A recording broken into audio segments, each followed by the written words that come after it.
Mega, ministrações e explicações de Gênesis a Apocalipse, a embriaguez de Noé e a maldição de Canaã.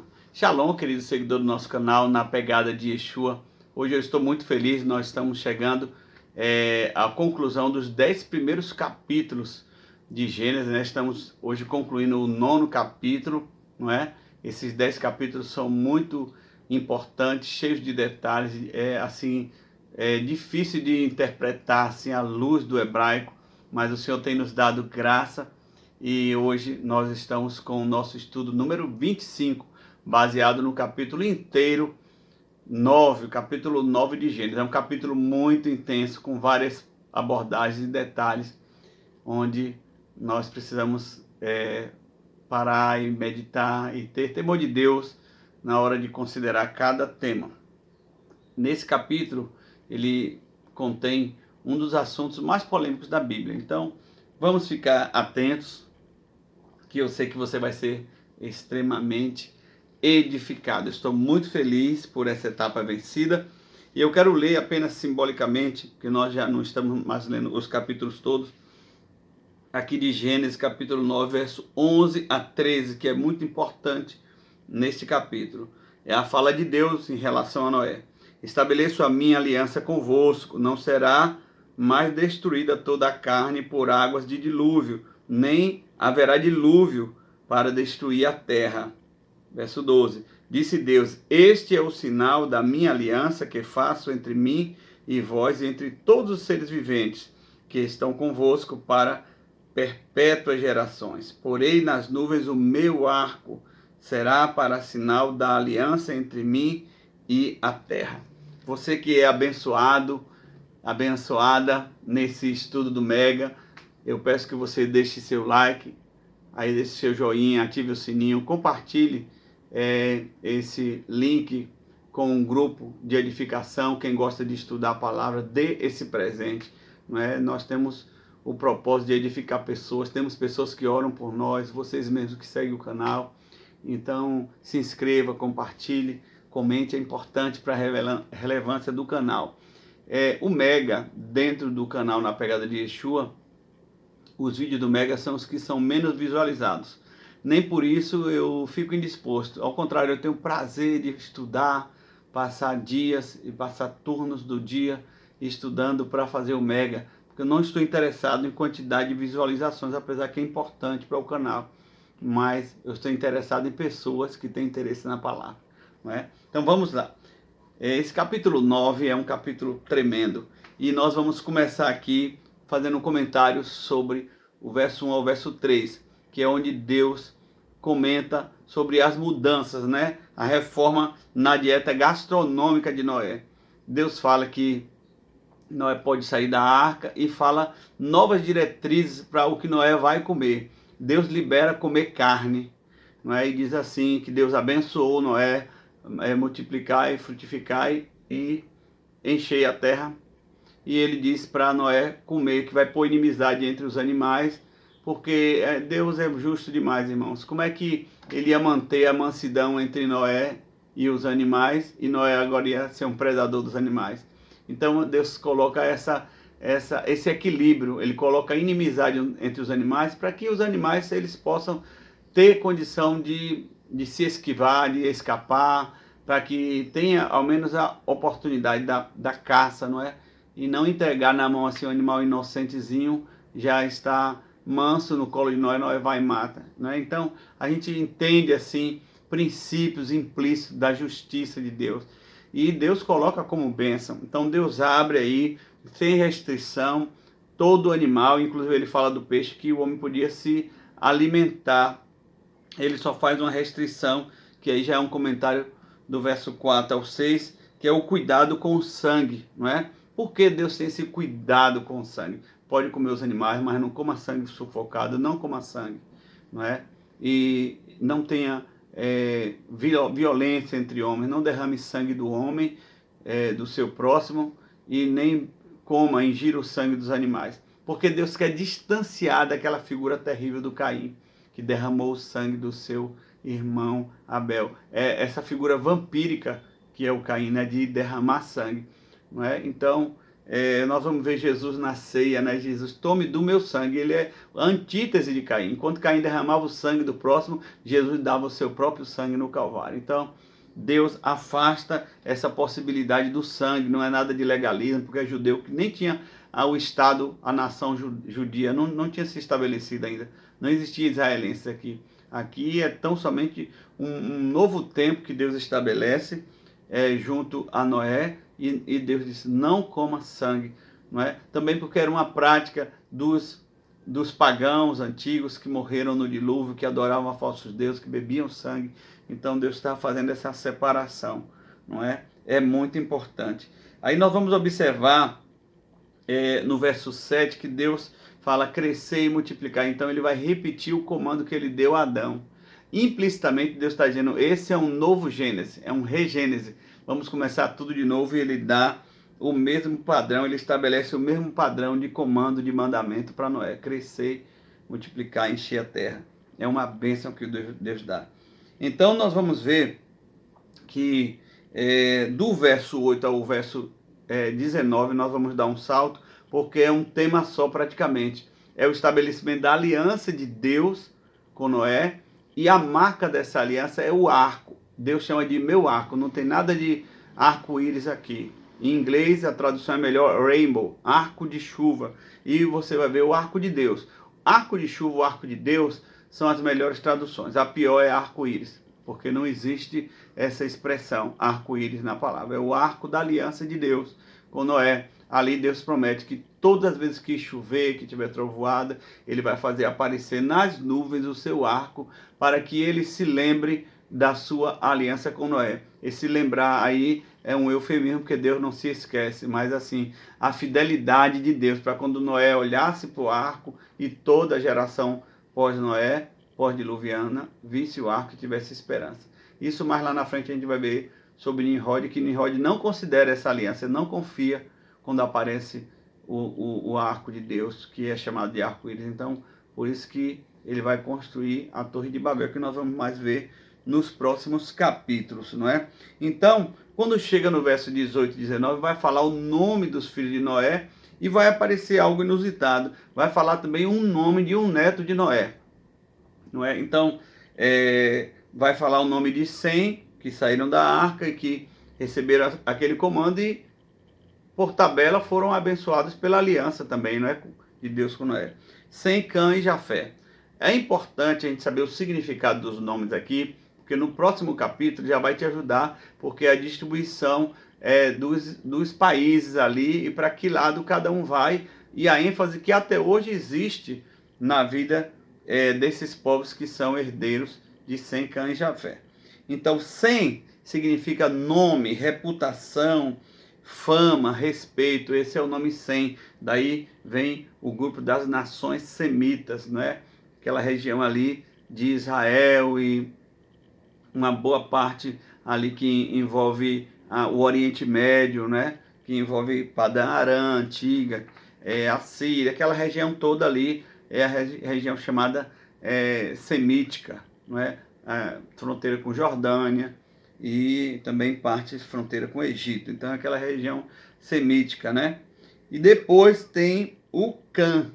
Cã significa quente, inflamado, abrasador, tudo no sentido de paixão. E aí você já começa a conectar algumas pontas soltas para o que vem aí nesse capítulo, não é? Então, esse Sem significa nome e reputação, Cã significa quente, inflamado, no sentido de paixão, não é? E Jafé significa largo, espaçoso, aberto, que também vai ter muito a ver, porque Cã vai ter essa experiência nesse capítulo, que ele vai estar envolvido nesse escândalo com Noé, Cã e Canaã, seu filho, e tem a ver com essa questão da sensualidade, da sexualidade desvirtuada do ser humano. Então bate com o nome dele. E também Jafé bate com o nome dele, porque Jafé é espaçoso, largo, que significa exatamente todos os povos da Europa que também vieram colonizar aqui a América. Então, essa coisa de ser largo, espaçoso, de ter tenda alargada, está muito em linha com o nome de Jafé também. E aparece o nome do filho mais novo de Cã. Cã já tinha tido Cush, Put, Misraim, e fala do filho mais novo, que era Canaã. Canaã significa subjugado, rebaixado, humilhado, um nome pesado, gente, que já vai também convergir e concordar com o acontecimento que vem no capítulo 9, que nós estamos meditando aqui, do verso 20 em diante, não é? Então, quando chega no verso 20 e 21, vai falar que Noé plantou uma vinha. Algumas traduções dizem que Noé foi lavrador e cultivador. Não existe essa expressão. Só diz que Noé plantou uma vinha, né? Eu intitulei aqui o processo de fermentação do vinho após o dilúvio. É interessante que Noé planta uma vinha e ele bebe, não é, o sumo dessa uva. E ele se embriaga. O texto não diz em momento algum que Deus fez alguma reprimenda, repreendeu, amaldiçoou Noé porque ele se embriagou, nem em nenhuma parte do texto. O que dá a entender que antes do dilúvio não tinha vinho, não tinha bebida fermentada, porque o dilúvio fez cair uma parte do domo, não é, das águas do oceano espacial acima do domo, e fez essa brecha. A condição refratária do sol ficou diferente. Daí que Deus mandou Noé abrir esse precedente para Noé comer carne, porque agora os nutrientes, os vegetais iam estar empobrecidos, iam perecer, como a gente vê hoje. Você tira uma alface e coloca com questão de horas, de minutos, ela está murcha, porque o sol incide direto sobre ela. Antes do dilúvio não era assim. Você tirava, pegava a maçã, você mordia e deixava ela ali. Quando você fosse buscar depois de dias, ela continuava boa, porque a condição climática antes do dilúvio era uma e pós-diluviana era outra. Essa brecha fez com que o sol ficasse mais incisivo sobre a vegetação, e a vegetação foi empobrecida. Então, a carne como um complemento alimentar, como uma reforma na dieta gastronômica dos povos a partir de Noé, e Deus abriu esse precedente: come carne, a proteína, porque agora os vegetais vão perecer e agora eles são empobrecidos nos seus nutrientes, já que o homem foi criado para ser eterno, agora ele é perecível. Agora nós vemos uma outra característica aqui da questão do domo, né? Que depois da chuva, depois do dilúvio, ficou essa brecha, esse espaço onde o sol vem mais forte na terra, e agora a uva fermenta, não é? Se a uva fermenta, então faz o vinho. Noé nunca tinha tido aquela experiência. Ele bebeu a uva fermentada pós-diluviana, um vegetal pós-diluviano é diferente, e a uva fermentou, virou vinho, e ele achou divertido ali, ele não se controlou e ele se embriagou, não é? Ele se embriaga. O texto fala de uma expressão, não é? Para embriagar-se, vai checar. Vai checar significa embriagar-se, não é? A embriaguez realmente tem essa expressão da embriaguez de Noé, e diz que ele se despiu. Então é a expressão erevat, não é? Descobrir, desnudar, verter, derramar. Então essa expressão, as expressões hebraicas nesse estudo aqui hoje, eu não vou poder trazer muitas delas, porque há uma dificuldade nos momentos mais cruciais do texto, onde fala as questões mais polêmicas sobre Cã descobrir a nudez do pai. Nesses momentos mais polêmicos, as palavras não têm tradução. Você vai procurar na Bíblia transliterada, eu pesquisei mais de 8 Bíblias, não tem. Então tem expressões como Vaitegal, Betó, que são expressões importantes que não tem traduções, ou a tradução fica muito distante. Essa expressão Betó que está ligada à nota musical, a sinais, então não dá para eu fazer uma conjectura aqui especulativa, não é? Então, o que é que nós vamos entender aqui? Que realmente Noé não teve equilíbrio, não teve condição de administrar aquele impacto novo da embriaguez, do vinho fermentado. Ele gostou muito, e dentro da sua tenda ele ficou despido, não é? É interessante esse aspecto da gente ver uma pessoa que se embriaga e fica despido, porque a pessoa faz muitas coisas quando ela se embriaga, mas logo ficar despido não é uma coisa muito comum, não é? Ela paga mico, ela cambaleia, ela cai, ela desmaia, ela fica frágil como não é, mas se despir não é uma coisa muito comum. E o texto, quem escreve aqui é Moisés, né? Moisés teve uma descrição, uma economia com os detalhes desse texto tão polêmico que é incrível, não é? E ainda para acabar de completar o mistério, que você pesquisa e você não acha, gente. Olha, você vai pesquisar, estudar hebraico só, você vai ter alguma dificuldade, não é? Você vai pesquisar na Bíblia transliterada, na internet, textos mais polêmicos, eles tiram a tradução das expressões. É uma coisa muito séria mesmo. Como é que existe uma conspiração verdadeira? E eu oro e me esforço muito para trazer algo para vocês aqui que é verossímil, que é verdadeiro sem exagero, mas que tem exatamente a veracidade bíblica e hebraica, não é? Então tem a expressão betoque, que fala de sinal, de marca, de nota musical, ali naquele contexto que Noé fica despido, e a expressão vai tegal, que é uma expressão importante, que ela é uma expressão que entraria no lugar ali de Cã viu a nudez do seu pai, não é? Viu a nudez do seu pai. Então, essa expressão crucial não tem, não é? Então fica em aberto, não é? E há uma dificuldade para nós interpretarmos. Então, esse contexto aqui, eu vou ler rapidamente esse contexto aqui, só para você ver, e vou trazer pelo menos 7 teorias do que se fala sobre o assunto. Cã, pai de Canaã, vendo a nudez do seu pai, fê-lo saber fora dos seus 2 irmãos. Então Sem e Jafé tomaram uma capa, puseram-na sobre os próprios ombros de ambos e, andando de costas, rosto desviado, cobriram a nudez do pai, sem que vissem. Então a questão é, o que é essa nudez? Que quando Noé desperta, ele vai amaldiçoar o seu neto. Descobrir a nudez, essa expressão descobrir a nudez na palavra, está ligada a ato sexual.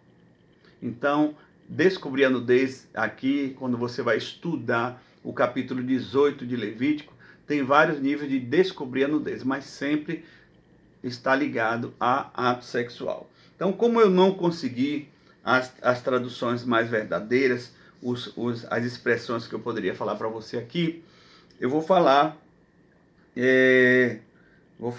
para você as teorias, não é? Primeira teoria mais simples, que eu acho menos provável, simplesmente Cã viu a nudez do seu pai.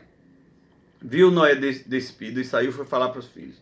Não tem, para os outros irmãos, né? Não tem sentido ele receber uma maldição tão forte só porque viu a nudez do pai. Eu acho que para mim naquela época não era muito incomum um homem ver a nudez do outro, né? Ver, né? Mas a questão aqui essa é só a primeira teoria. A segunda teoria, não é? Cã teria zombado do pai junto ao seu filho, ou seja, Cã entrou na tenda do seu pai estava bêbado, junto com o filho Canaã, e zombou do pai bêbado. Então foi depois, por isso que o pai, nessa teoria, quando Noé desperta, amaldiçoou o neto. Então, essa teoria também não acho que ela tem muita força, porque não envolve nada sexual. Então o texto diz que ele descobriu a nudez do pai, viu a nudez do pai. Uma terceira teoria que fica mais próxima é um incesto homossexual entre Cã e Noé. Existem muitas variáveis, né? Tem gente que defende essa teoria, que Cã entrou na tenda de Noé, viu o pai daquele jeito, despido, e teve uma relação homossexual com Noé. Tem uma outra variável que diz que ele teve, e outra variável que diz que os dois tiveram, o pai Cã e Canaã, ou que só Canaã. Olha como tem muitas possibilidades. Uma outra teoria, que essa aqui para mim particularmente bate mais, é um incesto com a mãe, não é? A mulher de Noé não é citado o nome dela, é muito estranho, porque ela é um ícone, ela é esposa de Noé. E outras menos importantes são citadas antes. Então, essa mulher de Noé, para mim, ela é suspeita desde o começo assim desse estudo, não é? Então, para mim, ela ficou ali de uma maneira mais passiva, e talvez estivesse embriagada também com Noé, não sabemos dizer. Então o filho, Cã, teve relação com ela, ou o neto, que é exatamente Canaã. Isso não é uma coisa muito incomum, porque nesse próprio livro do Gênesis, nós vamos ver numa saga entre Jacó e Rúben. Rúben é o filho mais velho de Jacó e perde a bênção da primogenitura porque ele sobe na cama de Bila, que é uma concubina do pai, e trai o pai com a própria madrasta, digamos assim. E ele é amaldiçoado. Então, o sentido aqui, o viés da tradição, para mim mostra que tem a ver com essa situação, que o Cã entrou e teve relação com a mãe, ou o neto entrou e teve relação com a avó, né? Cã e Canaã, ou os dois também. São muitas variáveis. Uma terceira teoria é o incesto duplo com o pai, não é? Ou com a mãe. Ou seja, entrou na tenda de Noé, Cã e Canaã tiveram relação com o pai, ou entrou na tenda de Noé e Cã e Canaã tiveram relação com a mãe. Outra variável. Uma outra teoria, o roubo da túnica sagrada de Adão, herdada por Noé. Então aquela túnica é o catenot. O catenot é a túnica que Deus fez para Adão e Eva, porque eles tinham se coberto com folhas de figueira, e Deus então trouxe uma outra cobertura, trouxe como aquele sentido ali, é um sentido de uma armadura, de uma túnica protetora. Aquela túnica não era uma túnica normal, é uma túnica sobrenatural, e ela passa de geração para geração, aquela túnica. Deus não ia fazer algo para Adão descartável. Então, chega até Noé, eu já li sobre isso em textos, livros apócrifos, né? Que essa túnica chega até Noé, infelizmente ela vai chegar até, tem uma teoria que diz que ela vai chegar até Nimrod, mas começa aqui, que como Noé estava desmaiado de bêbado, então Cã aproveita e toma aquela túnica, que ele sabe que não vai chegar para ele, que quem vai herdar é Sem, e ele toma e dá para o seu neto, não é? E tem também a teoria do pecado duplo, tanto ele pratica o incesto com o pai ou com a mãe e rouba a túnica, não é? Então são todas essas variáveis aí, não é, que nós temos, e na minha opinião particular, humilde, não estou dizendo, não fecho aqui porque eu não consegui todas as traduções, eu creio que ele entrou na tenda pelo que ele sofreu de maldição de Noé. Ele entrou na tenda, ele teve relação com a mãe, e o filho, o Canaã, roubou a túnica. É tanto que o texto vai frisar que os dois irmãos, a primeira coisa que eles fazem é vir cobrir com a capa. Não fala de uma túnica, fala de uma capa, não é? Então, e o mais interessante, depois de acontecer essa situação, é que o sétimo tópico que eu anoto aqui é a maldição de Canaã. Quando Noé acorda e fica sabendo da situação, como é que Noé fica sabendo da situação? O texto não diz que os filhos sem Jafé contaram nada para o pai, não é? E não tem perfil de contar, eles queriam guardar aquilo que ninguém soubesse, mas certamente o pai encontrou algum tipo de prova, espermatozoide, alguma coisa assim, uma probabilidade muito grande, porque tem essa expressão derramar, verter em hebraico, não é? E se ele encontrou alguma marca, alguma prova dessa, tanto nele ou como na esposa dele, então ele já acorda amaldiçoando. Me parece que ele diz assim que ele amaldiçoou o seu filho menor. O seu filho menor é Jafé. Então ele não está falando em referência a Jafé, ele está falando em referência a Canaã, que era o menor dos filhos de Cã, não é? Mas que a palavra bem, que é filho em hebraico, é muito aberta, muito variável, não é? Um avô pode chamar o neto de filho. Então, nesse sentido, parece que Canaã já tinha uma propensão a essa sexualidade pervertida, não é? Tem uma teoria também que diz que Canaã já era filho de Cã com a mãe, e que Noé adotou para esconder o escândalo, não é? Então, Canaã foi chamado filho por essa questão, que é uma teoria menor, mas é importante citar. É bom dizer aqui que a maldição de Canaã nada tem a ver com a cor da pele. A região de Canaã tem mais de 94% de pessoas brancas e só 6 pessoas negras. Então, a maldição de Canaã não tem a ver com cor de pele, não. Isso aí é coisa de preconceituoso. A maldição de Canaã é uma maldição que envolve sensualidade, perversão sexual, e deu nessa maldição aí que essa maldição ela tem duas conotações que nós devemos considerar da parte de Noé. Uma, que é a maldição literal diretamente a quem cometeu o delito. No caso, a Canaã, se foi ele que cometeu o delito. E tem também a maldição lançada numa linguagem preditiva profética, como Jacó profetizou para os filhos e aconteceu lá na frente, não é? Então tem a palavra tanto de bênção como de maldição, pode ser preditiva profética para os que virão ou para aquele personagem presente, não é? E por último, a morte de Noé. É muito estranho, logo depois dessa situação, narrar a morte de Noé. Noé vai morrer com 950 anos. Por quê? Por isso que eu acredito na teoria que envolve a questão sexual e também o roubo da túnica.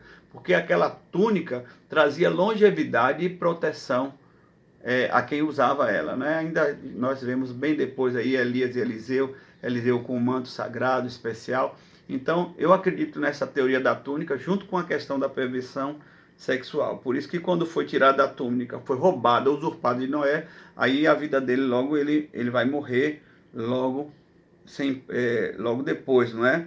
E para finalizar, a gente sempre fecha com o Senhor Jesus.